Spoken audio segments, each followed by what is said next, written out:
Look at our pink things. Look how cute they are. If you can't see, we recently got new microphones. I know this is going before the opening, but we got new microphones and they're pink and they're fluffy and cute and I love them so much. I'm glad they're bringing you happiness. They bring me so much joy. Hello, everybody. Welcome to the Wandering Artist podcast. Did you almost say the artist's way again? Yes, I did. I'm Casey, I'm Steffi. and welcome to week 9. This week has taken a fucking minute for us to record. Yeah, Technical difficulties suck. And also, crazy times. yeah, I guess we won't get into that. It's just, I feel like we've been on week 9 for almost 2 weeks, though, haven't we? we've been on week 9 for 2 weeks. That's okay. And it's just because, like, we had last minute changes and then we've been non-stopping for, like, a week, which is really unfortunate because we just want to rest and see our cats, man. Yeah, we're tired. But we're in beautiful Ashland, Oregon. I was wondering if you were going to say where we are. Yeah, I can say where we are. We're not going to be here once it's posted. True. But yeah, Ashland, Oregon. Say hello. We're not telling you where we are right now, though. It's a local secret. And if you know where we are, don't say anything. There's enough. We're literally, after this episode, our artist date for between week 9 and week 10 was to clean up this place. Yeah. And get all the beer cans and shit because people keep littering. So if you do know where this spot is, take your trash with you. Yeah. Please. Like, please. It's so easy. Yeah. Yeah. But yeah, we're gonna talk about week 9, which I think was like a really, I mean, it was a short chapter. Did not need 2 weeks. It just happened to be that for us. We needed the 2 weeks. We needed the 2 weeks, but that's not really well, I guess was this the one where we did need the 2 weeks. Not like we finished the thing we were supposed to in it. Oh yeah, reading all the morning pages. Yeah. Spoiler alert, yeah. But also, I don't know, I've seen a lot of people posting about their experience with the artist's way, and like some people get stuck on a week and they're there for like a month. Mm-hmm. And so I don't think it's necessarily a bad thing that we I'm glad to hear that. I did take not more know time. that. Yeah. That's nice to hear. Because like, I don't know, I feel like realistically it would be really hard to be doing each week of the course as a week. Mm-hmm. with a busy life and with other obligations and yeah not to make excuses. Still it's gotta not find an time for yourself. excuse, but like I think part of it for me is because we're doing this podcast. It's like I've been so diligent about, as long as we have like consistent content coming out, then we're good. And you had such a good idea last week, so we did episode 8.5, and that was just like so needed and makes me feel so much more calm, so I just really appreciate that. Yeah, so thank you for that idea. That was a really good one. Yeah, hopefully y'all liked the artist date ideas that I you came up with. Yeah, Casey came up with like over 70 and I came up with like a few, so About it's 100 over in total. 100 ideas. Yeah. If around 100 ideas, and we didn't even say like all of them, but they, you can interpret from them and make it 200 ideas if you really want. Mm-hmm. But yeah, we're gonna talk about week 9. I think it was a really cool week and like kind of eye-opening for both of us in a way, and I almost feel like week 9 should have come sooner for like the content, not necessarily the tasks, but the content of like U-turns specifically. And we'll get more into it, but like that's just my hot take, is I think it should have come sooner, because I think that's such an important thing to think about. But maybe it's later because you have to like get emotionally prepared for it, Mm-hmm. But we can start with whatever we started with. The first theme is about naming fear. Calling it what it is instead of calling it something else, like instead of calling it laziness. Right. Yeah. And different kinds of fear that include fear of failure, success, or abandonment. So there's a few different types. Yeah. Mm-hmm. I think most people in Western society have an incredible sense of like, if I do this, I may fail and I may succeed, and both are terrifying. With succeeding comes a sense of responsibility that's scary, and failing comes with you're a failure, which in our society is like a big oh no, a big no, and like I feel like failure should be something that we reframe in general, which is what she says as well. Mm-hmm. But I think especially growing up, like I wasn't allowed to fail. You weren't either. Right. If you fail, then like you stop doing it because that means you're not successful. But if you're successful, that means you owe it something. You have that responsibility. Mhm. So I think it's one of those things where either way it's scary, and then this fear of abandonment I have outside of creating art. Mhm. I have just in general. That's like literally my greatest fear in life is being abandoned. Because it's happened and it's really scary and it's really hard. Mhm. Yeah, and you get that too. It's one of Yeah. the reasons we connect because we want to abandon each other, but we've been abandoned before. Yeah. Mm-hmm. Teehee. Teehee. What do Yeah. you think about those things, though? Um, I feel like I relate more to fear of failure than fear of success. Really? I feel like I've never gotten close enough to even feeling like I'm a success with anything that to even think about having a fear of it. Really? Yeah. I'm honestly really surprised by that. But that's not a bad thing. It's just not what I expected to hear you say. Interesting. Yeah, I just relate more to the fear of failure because it's like I feel like my journey has been a lot of like false starts Yeah. and I haven't gotten like the ball rolling enough to have the fear of success. Mm. Yeah. I mean, I think that comes to like how our anxieties are different too.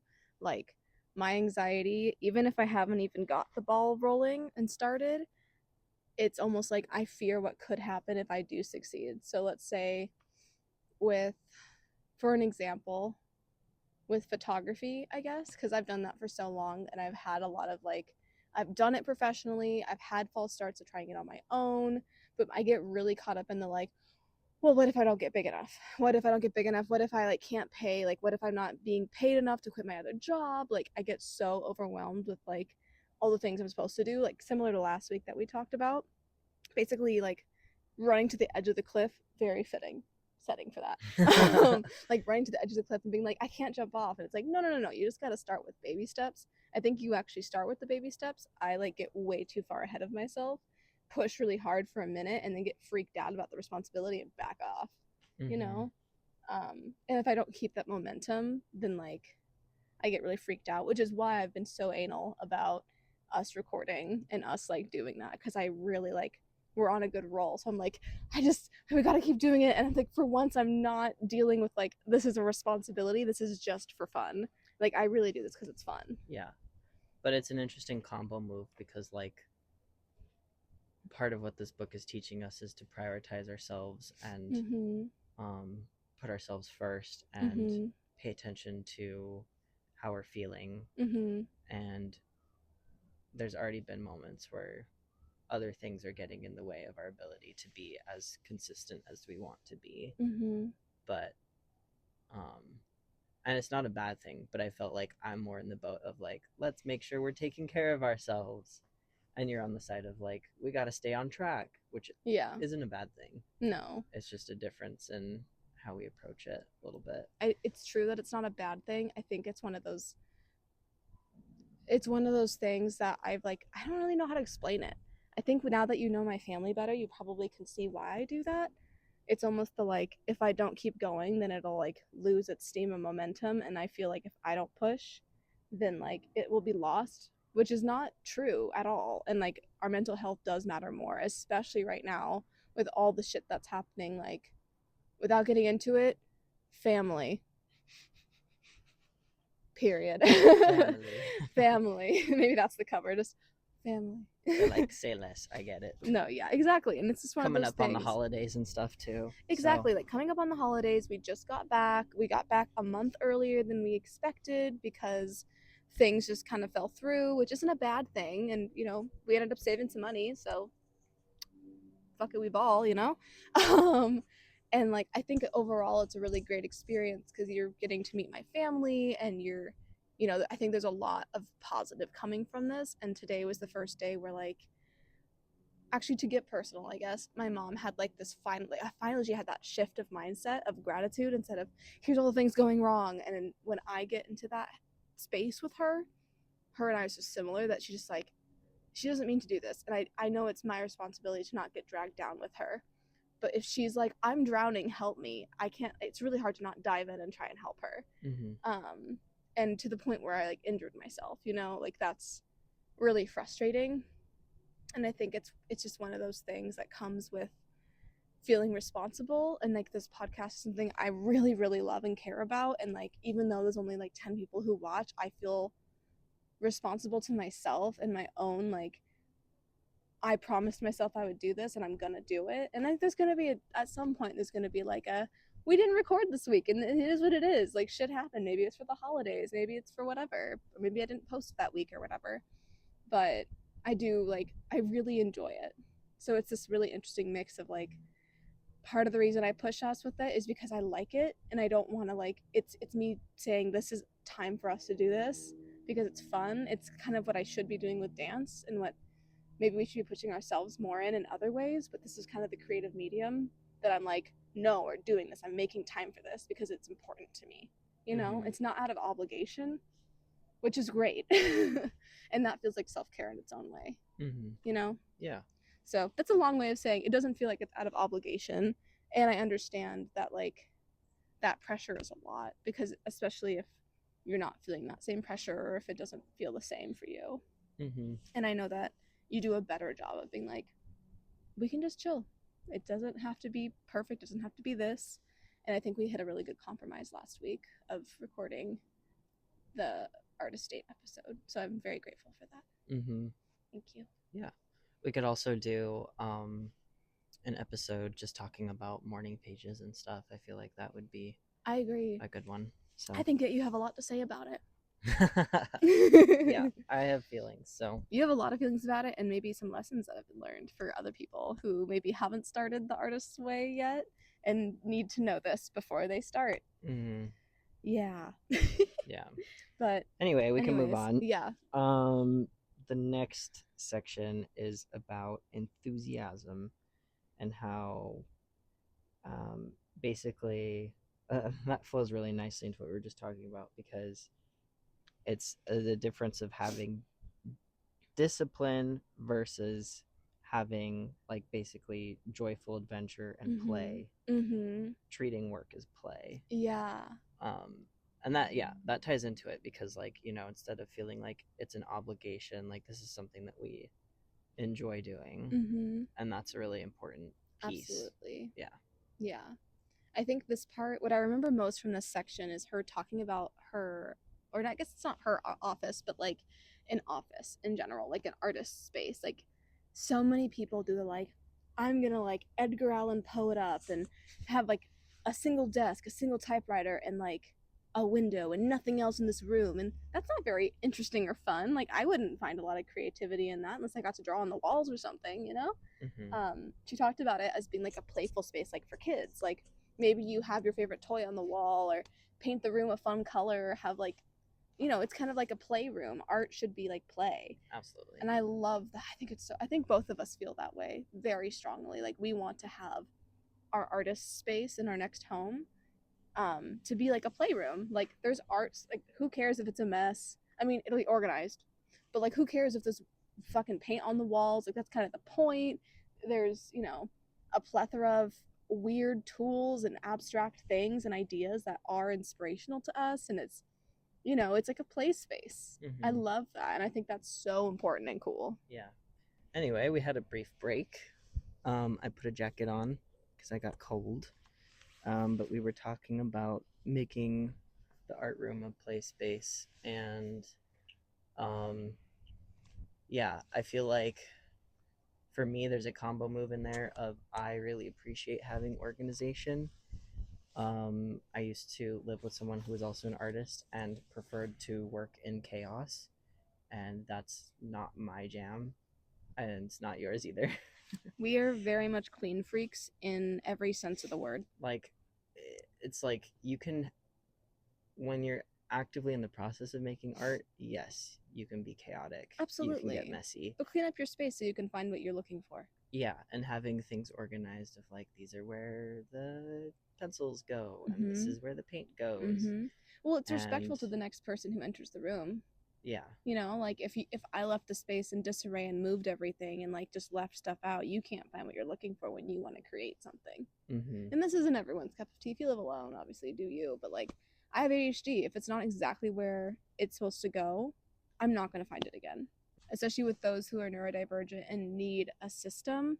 If you don't use a system, it just makes it really challenging. Mm-hmm. But playing in chaos can be fun as long as it's organized chaos. Mm-hmm. Is that even chaos anymore, though? I'd say so. I'd say it's a piece of it. It just makes life easier. Yeah. And I feel like within playrooms, like what would you want to put in our playroom? Um, Like, is there toys you can think of, or like decals, or kind of plants, or something? I think it would be cute if we brought our childhood stuffed animals to put them in there Oh, that would be cute. Oh my god, that makes me cry. That would be really cute. because it is part of like, letting your inner child It'd be play. like respect. It'd be cute if we had like.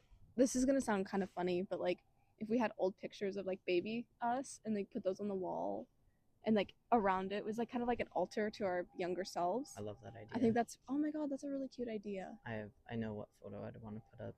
I know It's what me photo. with my kitty.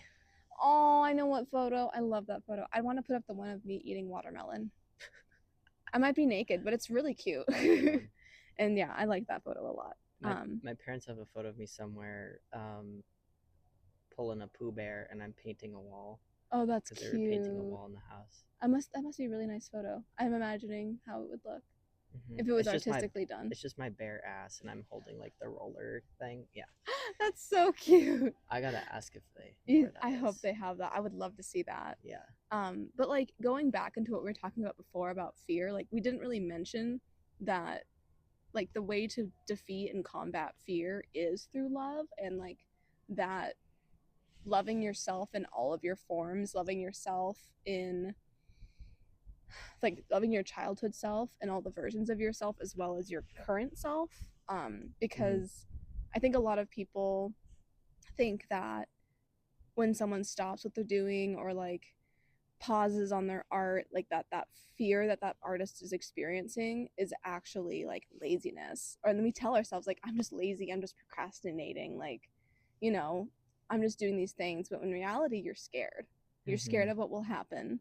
And that's something that like I don't really know how to work through fear when it comes to like panic things. But if it comes to like I'm scared of being seen on social media, or I'm scared of my art being seen, the only way to get through that is to like love it so much where it's like it doesn't matter what anyone else thinks. I'm doing this for me and I'm sharing it with someone who I connect. And even if it connects one person, liking it would make it worth it. Even if everyone hated it and one person liked it, like that's worth it. Mm-hmm. And it's not even for anybody. It's for yourself, and it's to like express yourself and to show others like your insides, because then they can better understand themselves. Mm-hmm. So that goes back again, kind of stepping back, but I think a playroom and having like an altar to your young self, I really like that idea.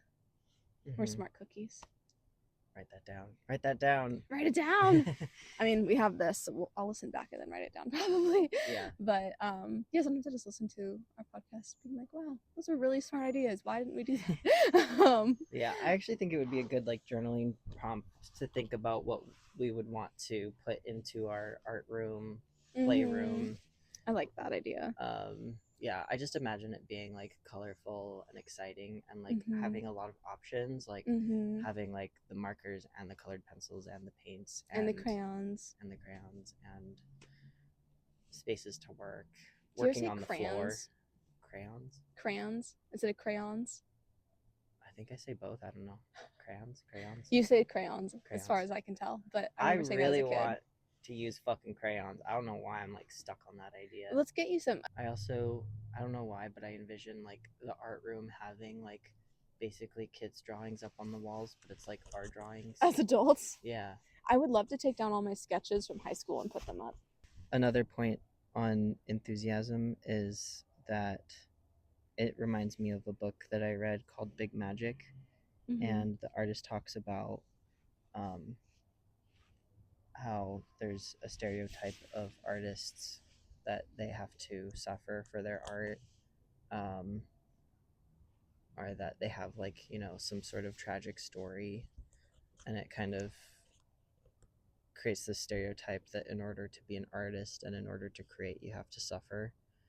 But coming from a place of like joy and enthusiasm is more powerful. Mhm. and that is like, if you're an artist, that's a stereotype that you need to like recognize and not let yourself fall into that, because creating from a place of joy is more sustainable, Mhm. because otherwise you're like, Just burning out all the time, huh? or it's like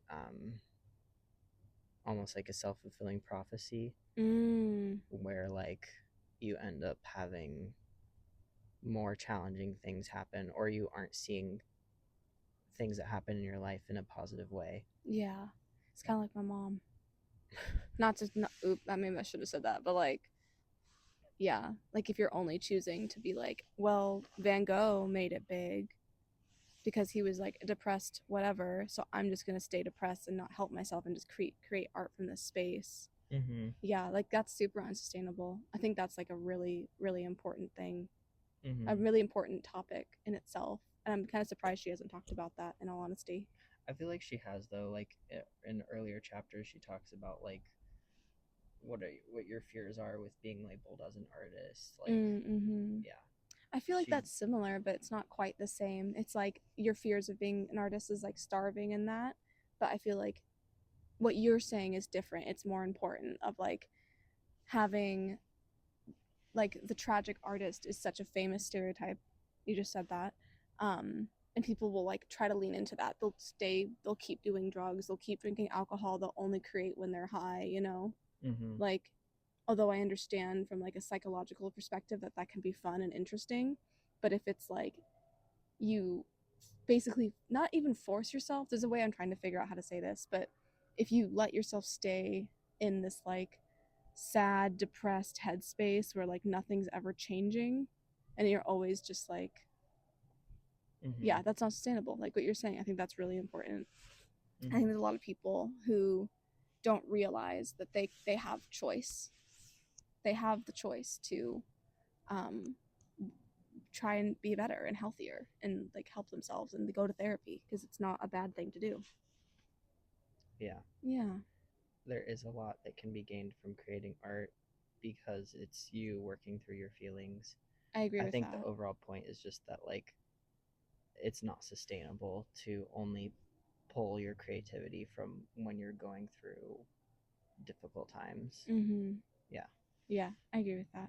I know that for myself, it's helpful to a lot of my, they're not my favorite pieces of art, but some of my pieces of art that mean the most to me are the ones where I was really upset and needed to work through some stuff. They're not my favorite pieces of artwork, but they are like things that helped me get through the moment. Mm-hmm. But they're not the things that like, that's not what categorizes me as an artist. Mm-hmm. Those are things that I don't not necessarily hide away, but like I just don't really show people. Like the one with the girl on the bed. Mm-hmm. Mm-hmm. Yeah. Should we move into the next topic? Mm-hmm. So this is when we start talking about creative U-turns. Which feels like the most important part of this chapter, to be honest. Yeah. Like everything we just talked about is really important, but the creative U turns is like, how did you describe them? Also known as self-sabotage. Yeah. I mean, you had a really good example of this. We were just talking about it yesterday Mm-hmm. with the vinyls, if you want to talk about it, or I can talk about mine. Yeah, I can talk about it. I have some like uh, acrylic pour paintings that I was really excited about, because it Mm-hmm. was like, I felt like it was unique in a way, because I would use old vinyls and paint on them. But I remembered that because I made them while here in Ashland when I was living here, and on two different occasions I had like gone into a local shop and asked about displaying my art there, and both times I was given a yes, and then I never followed up with it at Mm-hmm. all. Yeah. So, Do you know why you didn't? I mean, I don't know. I think at the time it was just like I got busy with other things, or maybe it was the fear part of it. I didn't really think twice about it until like realizing it while visiting this time. I feel like that'd be an important thing to investigate with yourself of like why. Like, what kind of fear was it? What was the thing that told you not to? Or was it that you were literally moving? It could have been that. I don't remember the timeline. I feel like it was before that. The second time it was because I was going to be moving. Yeah. Um, but yeah, it was probably just the voice in my head saying like they're just gonna sit on the wall anyway. Like no one's gonna buy them. You're afraid of Doesn't failure. matter. Yeah. Yeah. Yeah. I think that's probably why the U-turns and the afraid of failure part go together in this chapter. And I feel like that's very significant for like learning more about yourself because those are still opportunities that are out there, you know? I've had a lot of U-turns. The one that I'm the most like butthurt about was modeling. But the one that's like easiest to not to understand, the one that's easiest to like U-turn again with, turn around again with, Double U turn. double U-turn, Double Uno reverse move. double cheeked up on a Tuesday. um, would be like photography and that kind of thing. Like, I don't know. I guess I'm kind of going in two separate ways. Like with U-turns, there's so much emotion behind them because they're all like brainchild. She calls them brainchilds, children, brain Mm-hmm. children. That you can either like save or leave. And of my brain children, there's quite a few I know I can save. And there's one that like I don't think I can save, and that's the modeling, and that's the one I'm butthurt about because I did model not for payment. So it technically wasn't for I think I would consider myself I was a professional model. I was doing a bunch of gigs. I was not getting paid for them. But once I started applying to a bunch of agencies and stuff, I just wasn't getting accepted. So I just kind of gave up. And at that point, I was so covered in tattoos and like I had been told by many people that I was like an in between weight that wasn't desired. Like I was a little too muscular, but not muscular enough to do like fitness. I wasn't skinny enough to do fitness. I was like too muscular to do fashion. I was too short to do fashion. Like it was this whole thing. And like I had been modeling primarily wedding dresses for events, and that was super fun. And like I would totally do that again, even if it wasn't for money. Like it's just super fun to just basically get your photo taken and you're dressed up, someone does your makeup, someone does your hair. It's super cute, super fun. Um, and yeah, like it just kept. I've tried off and on for years. It's one of those things where like I think I've hit a point where if I'm gonna get into modeling, I have to find a different way, and I just don't know what that way is. And it's a very toxic world. It's Mm-hmm. very very toxic, and it's not healthy, especially for like AFAB folks. But if there was like someone who wanted queer people, then like we would go model for them within like with a heartbeat, like no questions asked, we'd just go. Um, but within photography, I know that that's a brainchild that I want to save and like update my website so I can, not necessarily to do anything crazy, and I'm not to talk myself down. Maybe something crazy does happen, pop off if it does, slay. But I want to like have it so it's an all inclusive. Instead of being so specific, I want to make it so it's this is all the work I do. I offer many things. That's fun. The last U-turn I'm going to talk about, because it's your turn after that, is dancing, which I have done and then quit, done and then quit, done and then quit many times because I like ran out of spoons or got sick and then just stopped. And that's why, again, the enthusiasm part is like remembering why you're doing this. It's for fun, it's not for anything else. And like with dancing, I stopped because of other people oftentimes, and I didn't want to. Or I Mm-hmm. should have just jumped back on the train instead of being embarrassed or falling off. Mm-hmm. So, yeah, U-turns are important, and I feel like it's very inspiring to find them and be like, okay, this is how I want to bring this back, or like resurrect this brainchild, Mm-hmm. Frankenstein this bitch. Actually, that's not really the same, but whatever. Yeah. Um.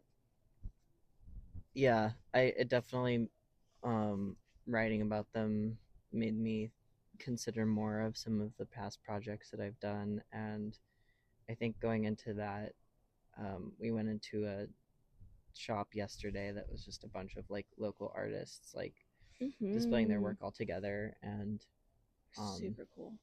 made me think more about like the project I was really into, the concept of, hadn't executed many of, but doing like designs on workwear and stuff. Like when I say workwear, I mean like Carhartts and stuff, yeah, right? Like canvas pants and yeah, like canvas overalls. what do And you call that? Construction workwear, but adjacent woodworkwear? Handy day house spouse wear. Yeah, just like that style of like Mm-hmm. working pants, gardening pants, that sort of thing. I love that idea so much. Yeah, and yeah, it was fun. And I think I stopped because I saw someone else online doing it. I was like, okay, cool. Well, someone's already doing it, so But now you know. yeah. Yeah. Do you feel like you feel more confident, even though someone else is doing it, you can do it too? Do you feel like that's changed for you while we've done this book? Yeah, I think so. Yay, that's great. I'm happy to hear that. I've been But curious about that. yeah. Because I love when you do that stuff. Like the pants that you have that you've done that to, I want them. I would buy all of them. I can't because, then our money wouldn't really go very far. But like I I would love to see you do that because I think it's really awesome and cool. All the creative things that you've done U-turns with, I think are amazing and are worth bringing back if you desire that. Yeah. It's also like, I know we've talked about this before, but just circumstantially, we don't really have the resources to do the things that now we know we want to do. Mm-hmm. We still just aren't really able to do them. Yeah, we don't really have a home base yet, but you can't think about it and have like a Pinterest board for it. There's still like, as I've said in like almost every episode, you can break it down further. Even if you can't do it right now, you can make designs. You can favorite designs on Pinterest. You can, you know, have an eye out Mm-hmm. for cool things or do it with things that are around. There's always a way to do something with it, which is a fucking hard pill to swallow because I really like the excuse if I can't do it, but like I literally can. I just need to make time for it at myself with dancing because I can literally just play a fucking YouTube video and I continue not to make time for it, which is, a partial thing for quite a bit, but like I'm choosing to pass out and go to bed instead of stretching before bed. Mm-hmm. I'm trying not to be hard on myself about it. And a part of me is like, have you listened to yourself the past 4 weeks? Please listen to me. Mm-hmm. Yeah, it's just funny. So, Yeah. No, mm-hmm. I think that I'm being compassionate with myself and Mm-hmm. with you, that like we just don't have as many spoons right now. That's So so true. If you know the spoon theory, you'll understand. And if you don't, look it up. We basically wake up nowadays, instead of having our usual 10 spoons, we wake up and we have five. And it's just, that's how exhausting it is right now. mm-hmm. And those spoons get used very quickly. Yeah. Yeah. But I love you. So compassion. Compassion. I love you very much. You own everything. We've been watching a lot of Drag Race. Can you tell? I think I I feel said like they know that by every episode. we literally mention There's it at least once one. an episode. RuPaul, have us on your show. Please. Please. Pretty please with a cherry on top. I would love that. I would literally piss myself. I'd also love to be put in drag. Yeah. Like if it was the episode of like the non-binaries or the podcasters or something. The putting someone else in drag. Yeah. Do an episode where it's the non-binary humans. We will fly down to LA for that. Just saying. We should like look for an all call for that because I bet they do things like that. Mm-hmm. Anyways, RuPaul, call us. My number's okay. Ow, my ass. Tasks. You get to talk about this first. Well, the first one is to read morning pages. And how did you write your morning pages, my dearest? Closer to hieroglyphics than chicken English scratch. Writing. It was chicken scratch. Yeah. Yeah. So... But you have good handwriting, but you were just going fast and tired. Yeah. So yeah. How's that been going for you? How was reading all your morning pages? Did you do that? I did not finish reading all my morning pages, no, because I'm a slow reader. We have had time. Is the like thing. A goddamn novel. She didn't say read all of them. I thought she did. It just said read your morning pages. That implies to read all of them, I think. Yeah, but like me and implications. To read a whole goddamn novel of slop and people who don't have phones back in the 90s. Yeah, I guess.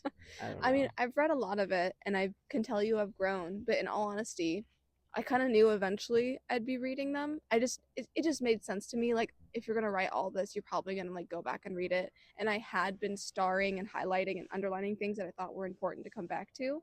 So like I kind of was doing that ahead of time without realizing it. So I kind of knew what to look for.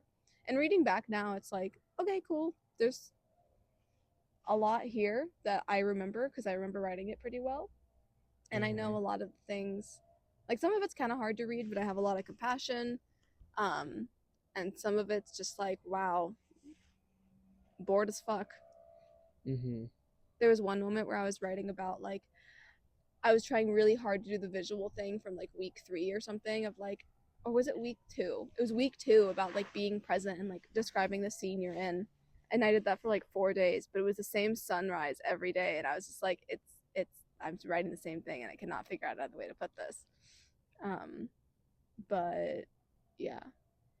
The most interesting thing I took out of mine was um, the days that I would start writing basically right after waking up. I would first write about my dreams, and Mm-hmm.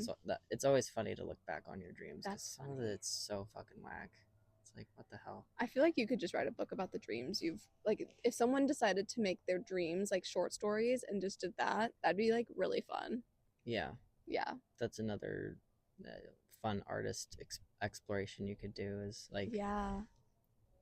your whatever dreams you wrote down, turning it into like a piece of writing or a painting or something. Mhm. Yeah. Yeah, I agree.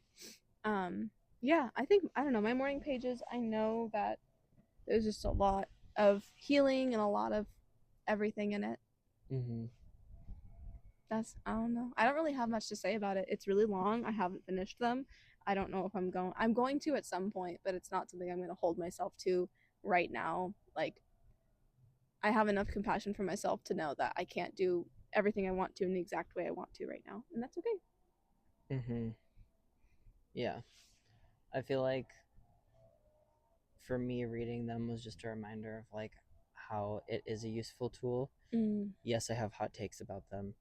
That will be another episode. mm, All the thoughts about morning pages, but um, there were definitely times where I was like not in a great headspace, and I think getting it out on paper did ultimately help me. mhm, So I'm not just like carrying that around. mhm, Um, so yeah, it's a reminder that having a journaling practice is a good tool to have. mhm, How you do them, though, when you do them, I feel like that's where I have my hot takes. The other task, I don't know if you did this, but it was visualizing, name the goal, and describe yourself doing it. I feel like I kind of do this all the time, anyways. I don't think I needed the task to do it. Like that's something I'll do often is if I have an impression of what I think would be cool and what I'd like to do, I'll write about it. Does that make sense? I'll be like, I'm doing this in this way, and this is what's happening, and here's the surroundings, and here's this, and here's that, and here's how much money we're making, and here's this, and blah blah blah. Mm-hmm. So I do that pretty often. Like I kind of just call it manifesting, but like I've written about that a lot. Cool beans. What about you? Did you do it? Do Mm, you do that?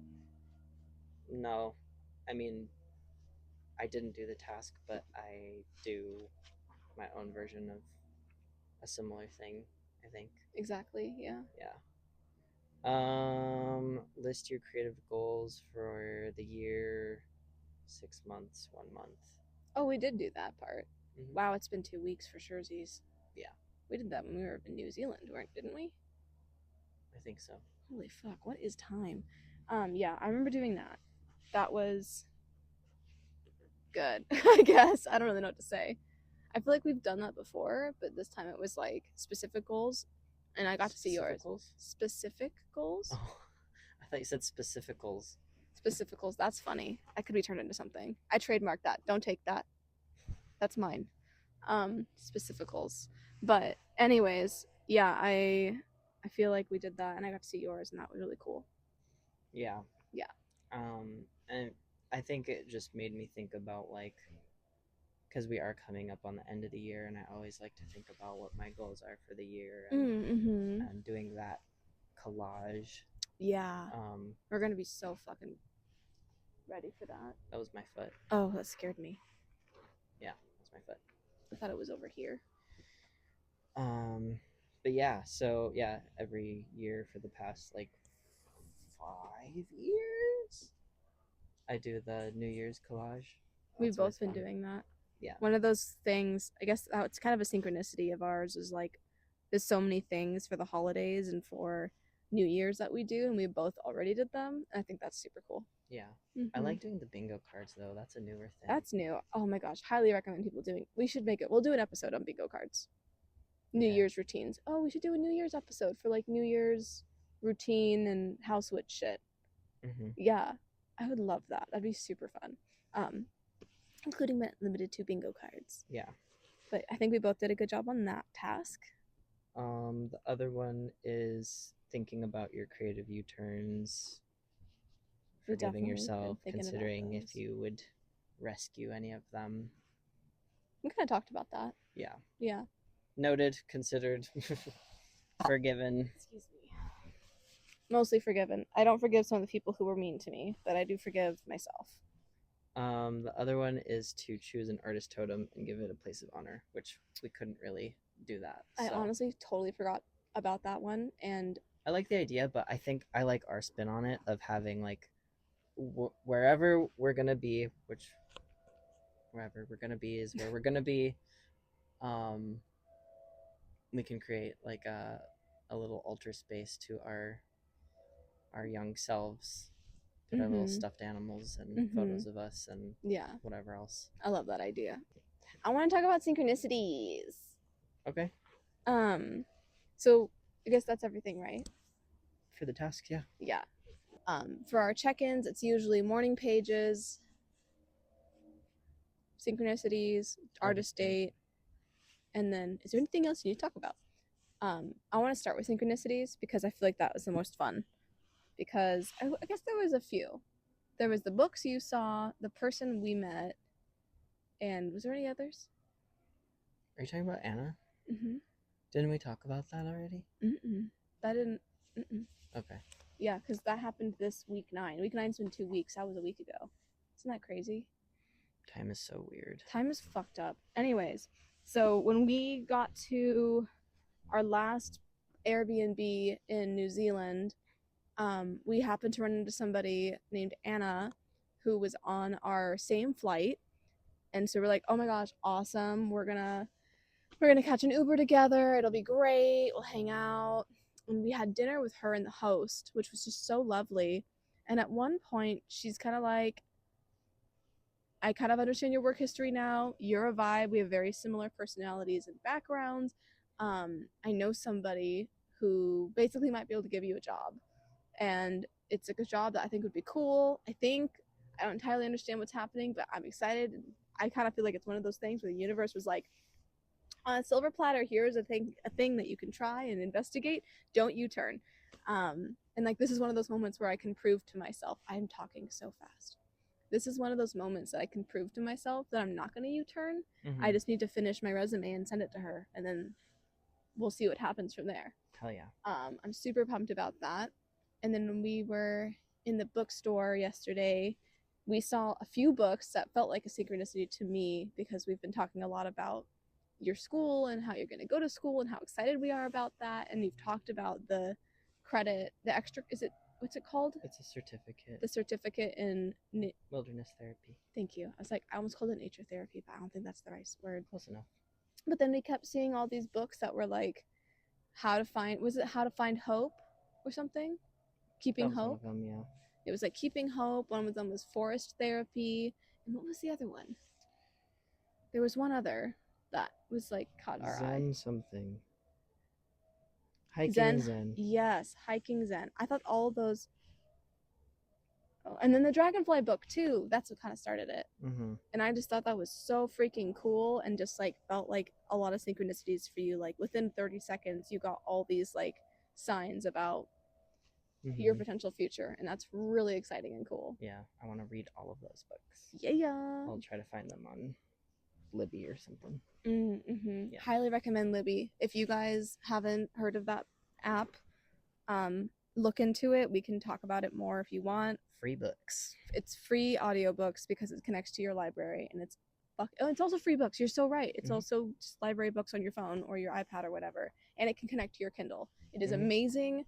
100% recommend. Um, we're not getting sponsored by them, so I don't want to say too much more because I'd love if they sponsored us. Sponsor us, Libby. We will totally do a whole fucking thing for you. We would literally do an entire episode on it. To be honest with you, that's how much I care about it. Um, but morning pages were morning pages. We did them. We did them. It was 2 weeks of week 9 basically, and that was, I don't know. There was so much happening that didn't. I don't feel like I used them the way I usually do. It was just like getting through my own feelings about what's happening, which is a lot, and we're not gonna get into that. But it's fucking crazy out here. And then our artist date is gonna be cleaning up all of this. I think there's gonna be. Did we do another artist date that was like intentional? I guess kind of the artist date idea podcast was its own kind of artist date, huh? Yeah. Is there anything else you can think of? Not at the moment. We'll probably think of it later. Yeah, we always think of it later. But I'm excited to clean cans and I'm getting cold. Yeah. Is there anything else you want to talk about with morning pages or artist date or anything else? I don't think so. Okay. Well, enjoy. If you can see the video, enjoy our little pink fluffy microphones. We'll see you guys next Saturday because I guess I'm posting these on Saturdays now. Um, thank you for listening and thank you for chatting with me and being my wonderful fiance I love very much. Of course. Hmm. Bye. Bye.